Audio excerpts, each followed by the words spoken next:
Imagine for a moment that somewhere in the middle of Texas there was a large, foreign military base. Say Chinese or Russian. Imagine that thousands of armed foreign troops were constantly patrolling American streets in military vehicles. Imagine they were here under the auspices of keeping us safe, or promoting democracy, or protecting their strategic interests. Imagine that they operated outside of U.S. law and that the Constitution did not apply to them. Imagine that every now and then they made mistakes or acted on bad information and accidentally killed or terrorized innocent Americans, including women and children, most of the time with little or no repercussions or consequences. Imagine that they set up checkpoints on our soil and routinely searched and ransacked entire neighborhoods of homes.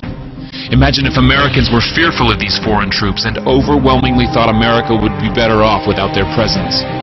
Imagine if some Americans were so angry about them being in Texas that they actually joined together to fight them off in defense of our soil and sovereignty because leadership in government refused or were unable to do so. Imagine that those Americans were labeled terrorists or insurgents for their defensive actions and routinely killed or captured or tortured by the foreign troops on our land. Imagine that the occupiers' attitude was that if they just killed enough Americans, the resistance would stop.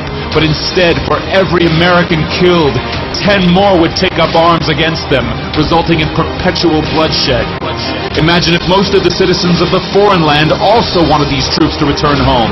Imagine if they elected a leader who promised to bring them home and put an end to this horror. Imagine if that leader changed his mind once he took office.